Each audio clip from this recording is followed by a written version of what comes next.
الف اللہ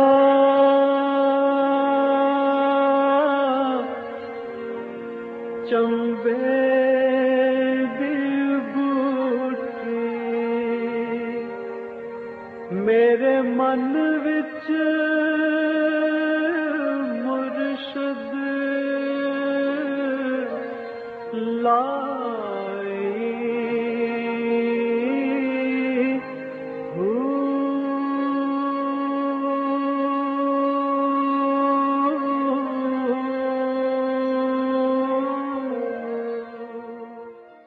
بسم اللہ الرحمن الرحیم۔ السلام علیکم پروگرام المرشد اور میں ہوں منور عتیق۔ ناظرین محترم، آپ کے سوالات ہیں اور رہنمائی کے لیے ہمارے ساتھ موجود ہیں ہمارے بہت ہی محترم جناب حضرت امیر محمد اکرم ممان صاحب۔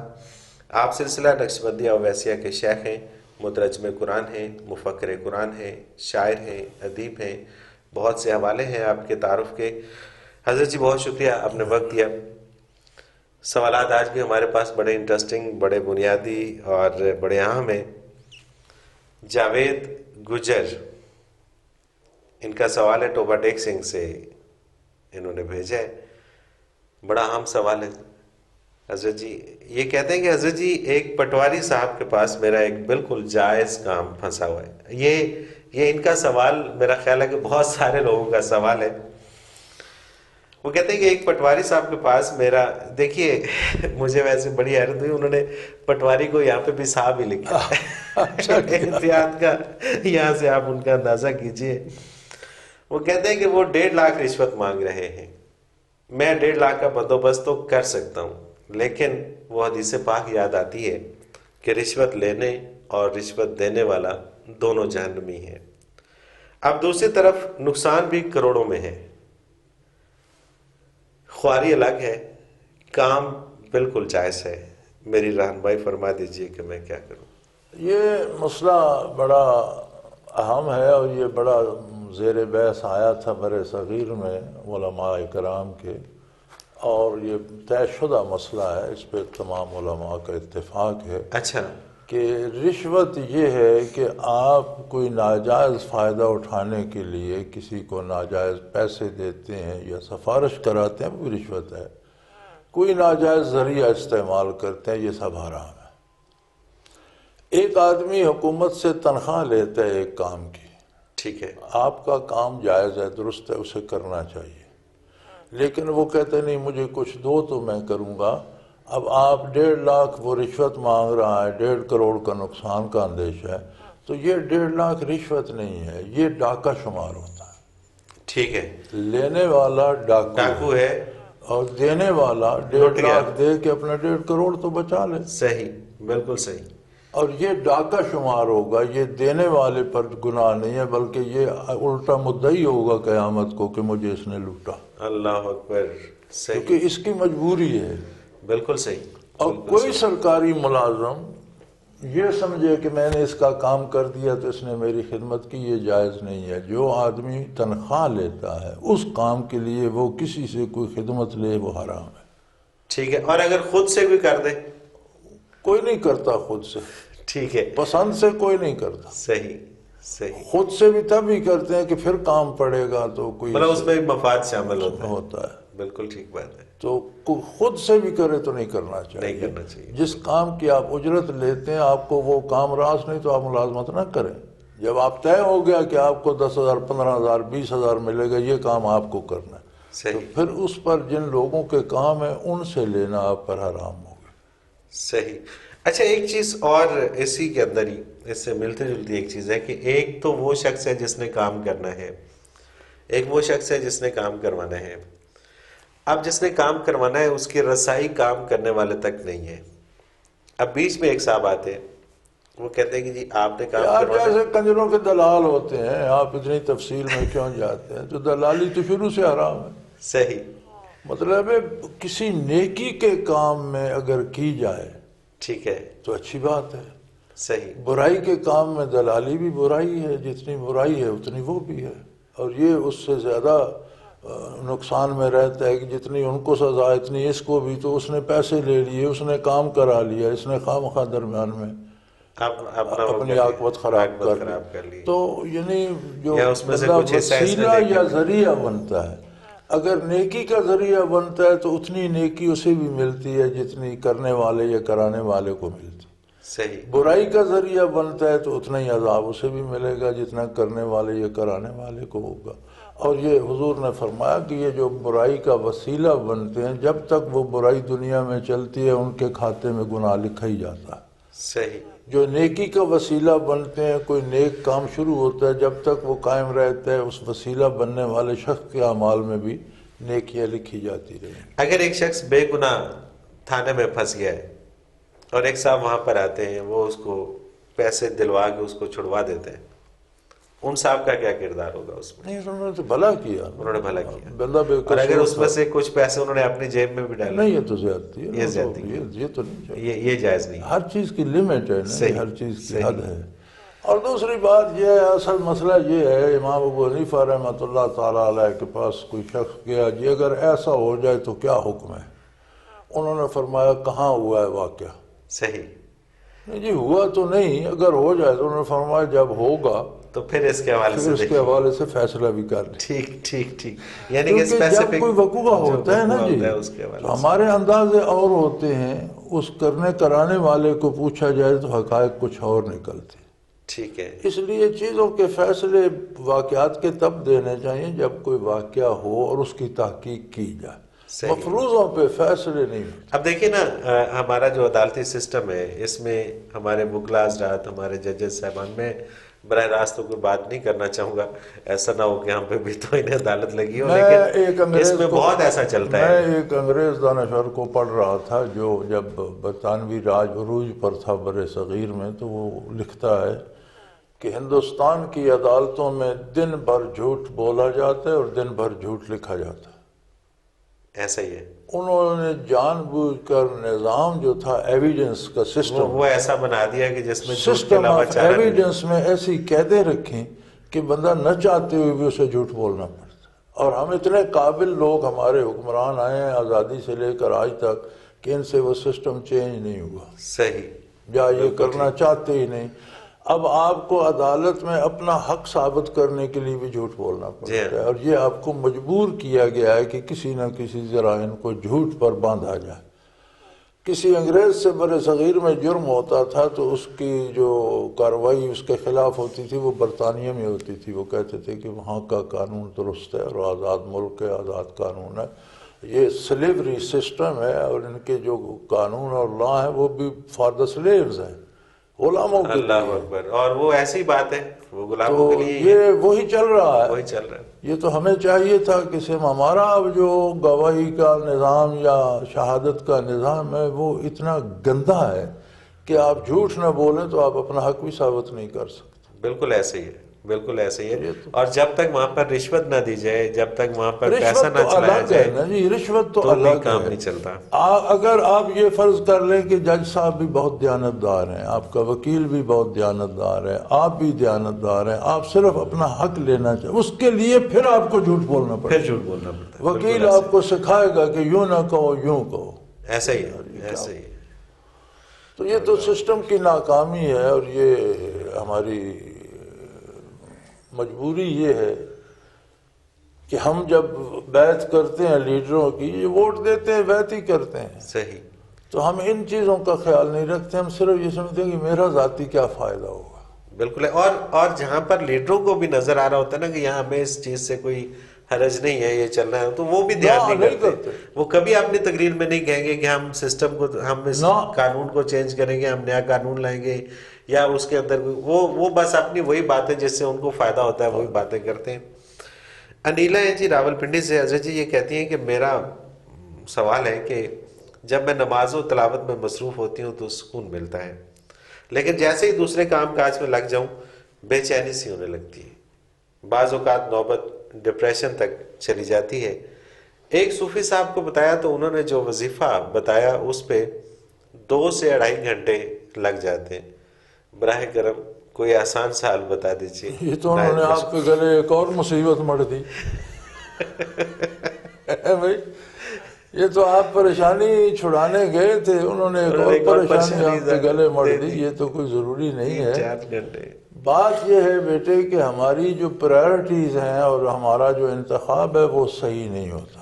ٹھیک ہے، نفسیاتی طور پر آپ نماز اور تلاوت میں تو مطمئن ہوتی ہیں کہ میں اچھا کروں، لیکن جب گھر کے دوسرے کام کرتی ہیں تو آپ سمجھتے ہیں یہ مجھ پر بوجھ آ گیا، بالکل صحیح۔ پھر وہ پریشانی شروع ہو جاتی ہے۔ تو جتنا نماز ضروری ہے، تلاوت ضروری ہے، اسی طرح دوسرے فرائض جو آپ کے ہیں وہ بھی ضروری ہیں۔ بچوں کی نگہداشت، کھانا کھانا، گھر کو سنبھالنا، میاں کی دولت کو سنبھالنا، ضائع نہ ہو، پیسہ ضائع نہ ہو، آبرو کو سنبھالنا، یہ بھی ویسی ہی ذمہ داریاں ہیں۔ اور حساب جو ہے دراصل عملی زندگی کا ہے، اور نماز اور تلاوت جو ہے یہ عملی زندگی کو بہتر کرنے کے لیے۔ اگر عملی زندگی میں کام ہی نہیں کرنا تو پھر نماز کس کام کی؟ صحیح۔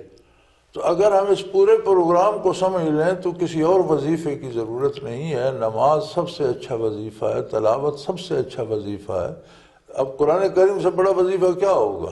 سبحان اللہ۔ تو ہمیں سمجھنا یہ ہے کہ جو ہم یہ دنیا کے کام کریں یہ بھی ہماری ذمہ داری ہے، اور یہ اسی طرح فرض ہیں جس طرح نماز، بلکہ نماز ان کاموں کی اصلاح کے لیے ہے۔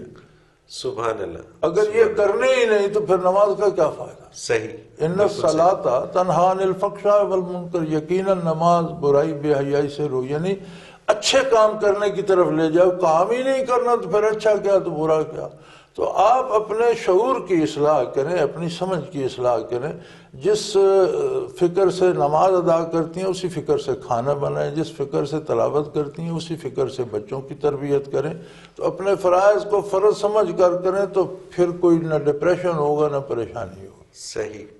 اچھا، کچھ بعض اوقات ایسا بھی ہوتا ہے کچھ گھروں میں، یہ ایک سوال بھی میرے پاس آیا تھا، میں نے پتہ نہیں کیوں شامل نہیں کیا تھا، اسی بات سے بات نکلی کہ وہ کہتے ہیں کہ جی میری شادی ہوئی اور میں جب سسرال گئی تو وہاں پر میری 4 نندیں تھیں، تو گھر کا پورا کام وہ کہتی ہیں کہ مجھے کرنا پڑتا ہے۔ وہ جو 4 نندیں ہیں وہ یا تو نماز میں مصروف رہتی ہیں، یا تلاوت میں مصروف رہتی ہیں، یا اپنی اسکول کی پڑھائی اس کے اندر مصروف رہتی ہیں۔ تو جو گھر کے جتنے بھی کام کاج ہیں وہ مجھے نوکروں کی طرح کرنے پڑتے ہیں، تو مجھے بڑی چڑ سی ہوتی ہے۔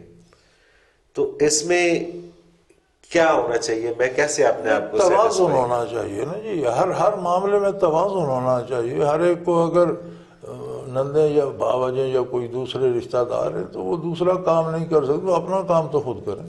صحیح۔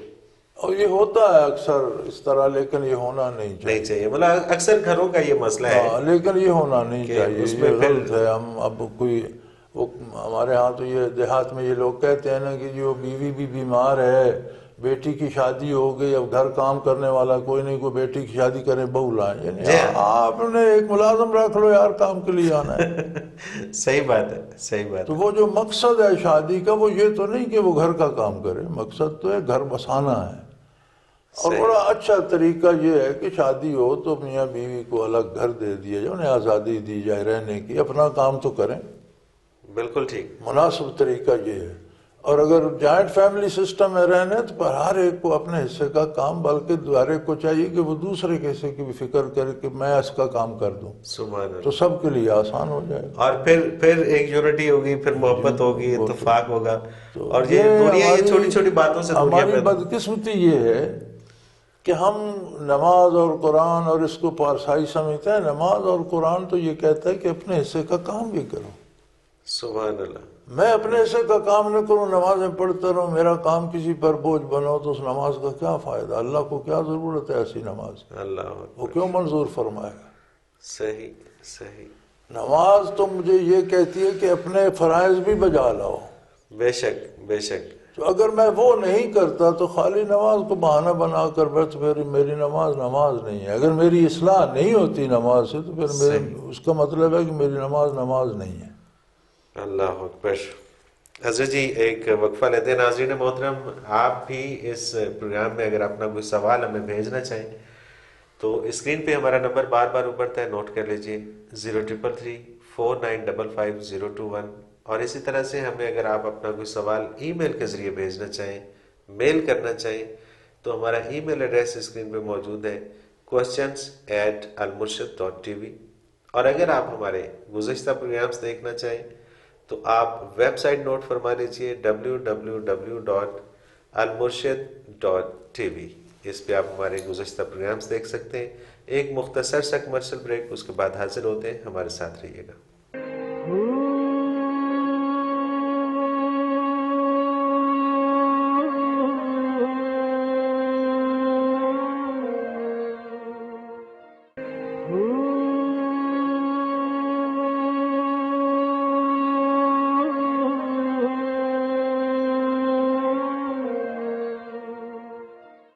پروگرام میں ایک بار پھر خوش آمدید ناظرین. آپ کے سوالات ہیں اور رہنمائی کے لیے ہمارے ساتھ موجود ہیں ہمارے بہت ہی محترم جناب حضرت امیر محمد اکرم امان صاحب.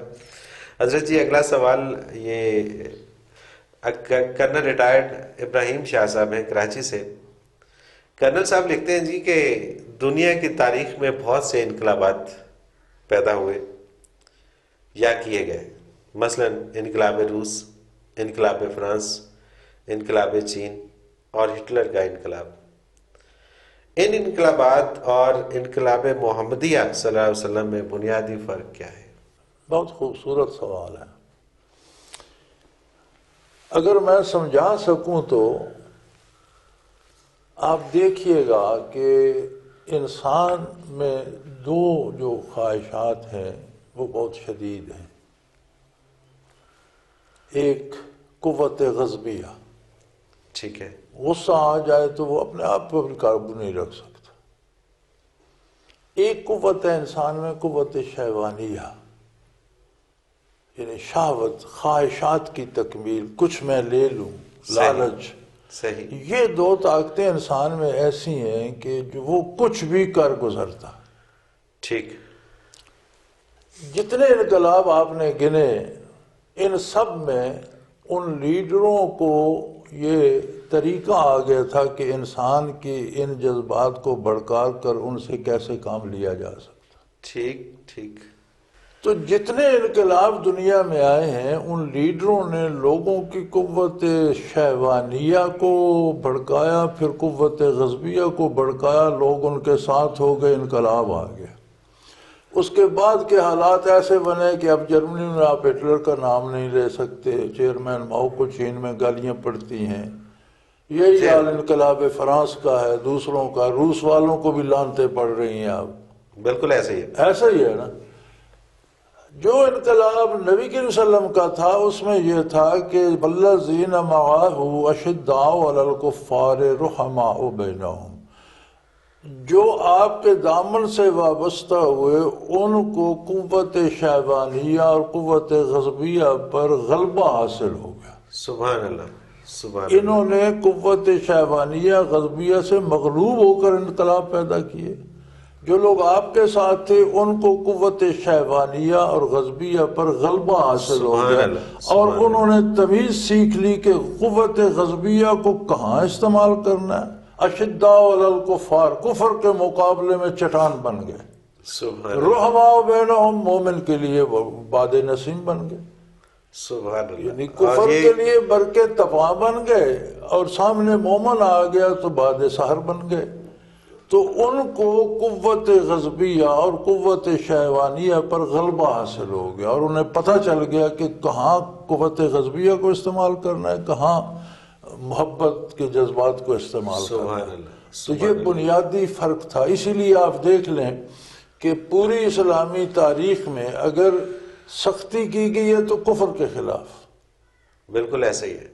اور جہاں کسی نے رائے راست اختیار کیا تو اس کو گلے سے لگا، گناہ نہیں کیا، برائی نہیں کی، وہ کافر بھی ہے. کفریہ عقائد پر، کفریہ نظریات پر اس نے عمل نہیں کیا، چوری نہیں کی، ڈاکہ نہیں کیا، تو مسلمانوں نے اس کی بھی حفاظت کی، اس سے بھی محبت کی، اسے بھی اپنوں کی طرح رکھا.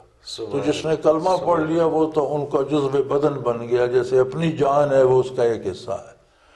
تو یہ بنیادی فرق ہے کہ دنیا دار لیڈروں نے، حکمرانوں نے قوت غضبیہ اور قوت شیوانیہ کو بھڑکا کر لوگوں کو پیچھے لگا کر انقلاب برپا کیے. جب انقلاب کا خمار اترا تو وہ لوگ ان کے نام پہ گالیاں دیتے. نبی کریم صلی اللہ علیہ وسلم نے انسان کو وہ قوت دی کہ قوت غضبیہ اور شیوانیہ اس کے اپنے قابو میں آ گئیں اور اسے جہاں ان کا محل تھا وہاں اس نے خرچ کیا. سبحان اللہ سبحان اللہ.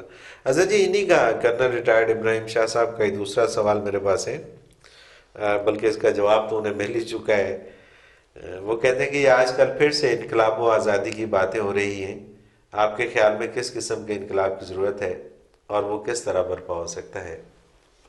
آج کل جو باتیں سٹیج پر اور برسر عام ہو رہی ہیں یہ نقل اتارنے کی کوشش کی جا رہی ہے ان لوگوں کی جنہوں نے انقلاب برپا کیے.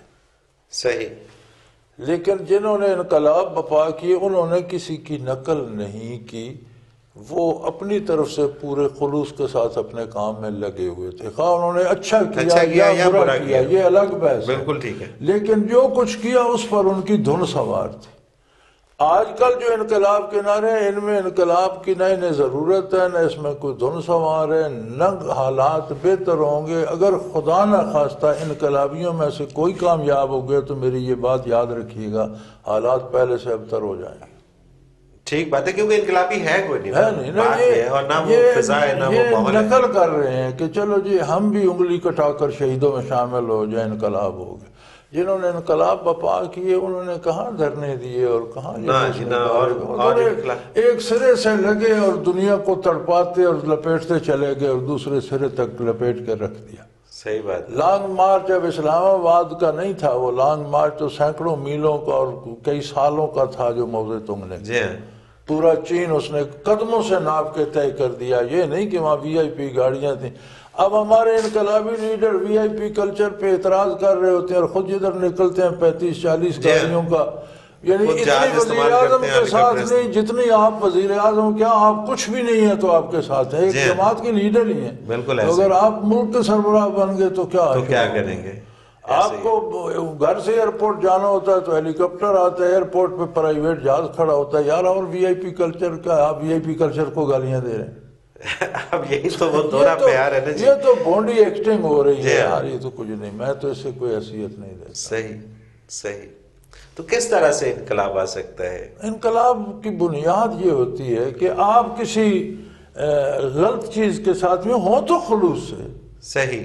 ایکٹنگ تو نہ کر رہے ہوں. ہاں، مطلب اندر سے کر رہے ہوں جو بھی کر رہے ہوں. اصل تو انقلاب کہتے ہیں کہ برائی کو مٹا کر نیکی پیدا کی جائے. انقلاب یہ ہوتا ہے، تبدیلی یہ ہوتی ہے جو مثبت ہو. صحیح. جو منفی ہو وہ کیا تبدیلی ہے کہ ایک آدمی کی ایک ٹانگ ٹوٹی آپ دوسری بھی توڑ دیں تو یہ انقلاب ہو گیا. یہ تو زیادتی ہے نا جی. ہے تو تبدیلی تو ہے نا. صحیح. جی ہاں.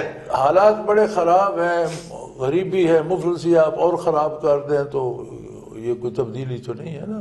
تبدیلی تو یہ ہوتی ہے کہ آپ منفی کو مثبت کی طرف لے جائیں. اچھا، ویسے مجھے بڑی حیرت ہوتی ہے کہ یہ جتنے بھی انقلاب کے دعوے دار ہیں ماں سوائے الزامات کے، اس پہ الزام لگا دیا، اس کے الزام، ان کے پاس کوئی ایجنڈا نہیں ہے، کوئی واضح چیز نہیں ہے کہ جی یہ ہم کریں گے جب ہم اقتدار میں آئیں گے. بات یہ ہے کہ آپ مثلا آپ اسلام کی تبلیغ کرتے ہیں، آپ اسلام کی خوبیاں نہ بتائیں، کفر کے نقائص بتاتے رہیں تو کیا حاصل ہوگا؟ کچھ بھی نہیں.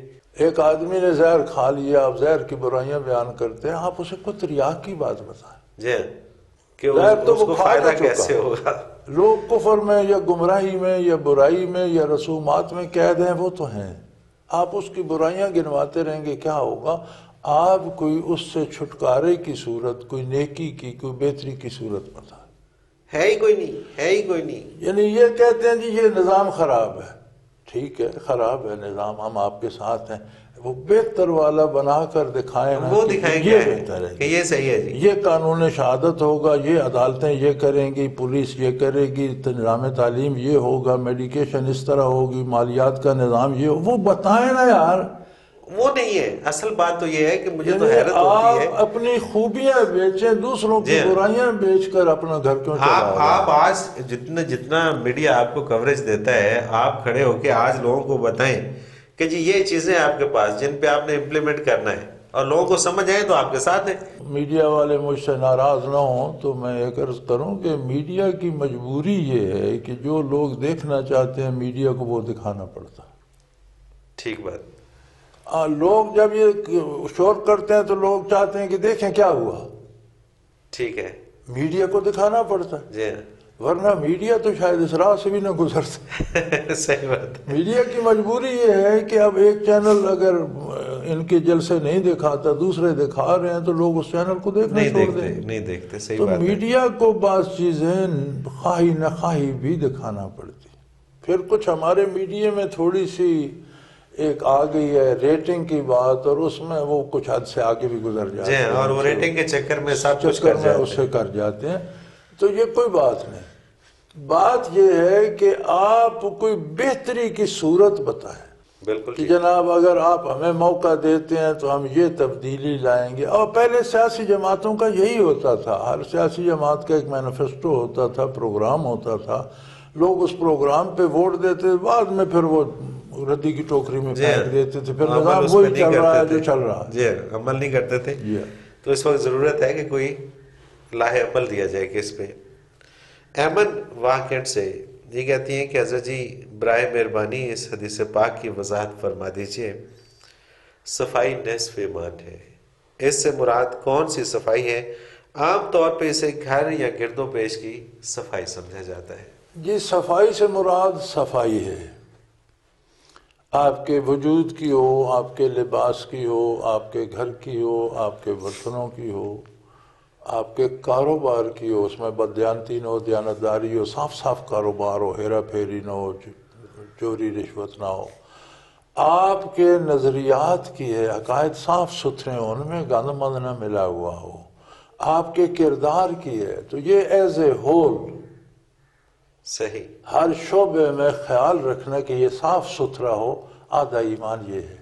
سبحان اللہ، سبحان اللہ، یعنی کہ آپ کے اندر خلوص کتنا ہے، آپ خلوص کردار کتنا ہے، پاک آپ کے صاف ہے۔ اعمال کیسے ہیں، آپ کھانا پینا، برتن، کپڑا، لباس، فرش، سارا کاؤنٹ ہوتا ہے، نظریات سے لے کر کردار تک سارا اس میں آ جاتا ہے۔ سبحان اللہ، سبحان اللہ۔ مسز عابدہ سرور ہے شیخو پورہ سے، قرآن پاک میں ہے کہ نماز بے حیائی اور برائی سے روکتی ہے۔ مولانا صاحب، ہماری نماز ہم سے گناہ کیوں نہیں چھڑواتی؟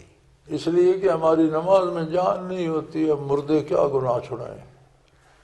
ٹھیک ہے، میں پہلے عرض کر چکا ہوں کہ جب ہم نماز روزہ بھی کرتے ہیں اور پھر ہم برائی کرتے ہیں تو ہمیں یہ سوچنا پڑے گا کہ یہ میری دوائی جو ہے اس میں کوئی ملاوٹ ہو گئی ہے۔ ٹھیک بات۔ نماز ایک دوا ہے نا، گناہ ایک بیماری ہے۔ اب دوا بھی لی اور بیماری بھی بڑھتی جا رہی ہے، اس کا مطلب ہے دوا صحیح نہیں ہے۔ صحیح نہیں ہے، بالکل ٹھیک بات ہے۔ اس میں یہ پھر وہی بات پھر ہمیں یہ سوچنا پڑے گا کہ ہم نماز پڑھتے ہیں یا رسم پوری کرتے ہیں۔ جی ہاں، ٹوٹل پورا کر رہے ہیں ٹوٹل پورا کر رہے ہیں۔ اور اس میں خلوص نہیں ہے۔ ایک آدمی کو منور میاں یہ احساس و ادراک ہو کہ میں نے صبح اٹھتے ہی پہلے اللہ کریم سے بات کی اللہ اکبر، کہ میں رات بھر سوتا رہا ہوں، اللہ کریم مجھے صحت بھی دے، میرا ایمان بھی ٹھیک رکھ، میرا کردار بھی صحیح رکھ، اب میں کام پہ جا رہا ہوں، میرے کام میں آسانی بھی پیدا فرما، اب مجھے اپنی اطاعت کرنے کی توفیق دے۔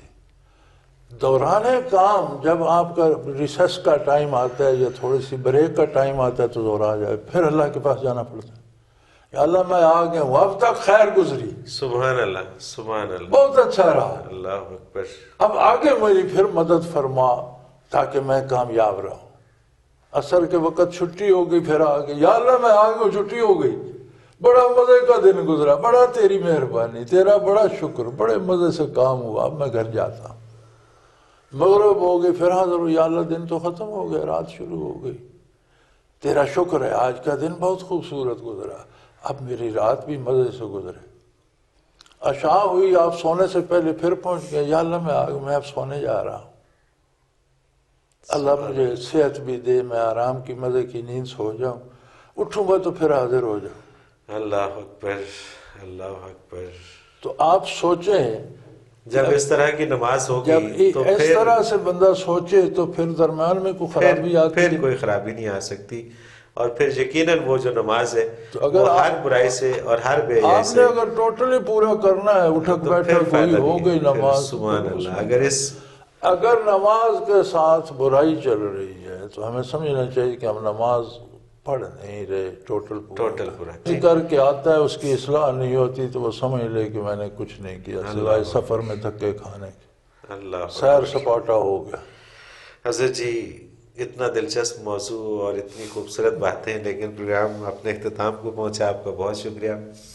ناظرین محترم، آپ بھی اگر اپنا کوئی سوال اس پروگرام میں ہمیں بھیجنا چاہیں تو ہمارا ایک نمبر اسکرین پہ ابھرتا ہے، بار بار اس کو نوٹ فرما لیجیے، 0333495521۔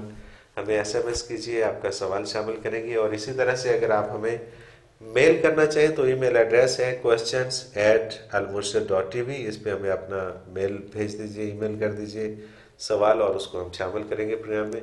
اسی طرح سے اگر ہمارے گزشتہ پروگرامس آپ دیکھنا چاہیں تو ہماری ویب سائٹ نوٹ کر لیجیے، www.almurshid.tv، اس پہ آپ ہمارے گزشتہ سارے پروگرامس دیکھ سکتے ہیں۔ اس کے ساتھ ہی منور عتیق کو اجازت دیجیے، اللہ حافظ۔ لا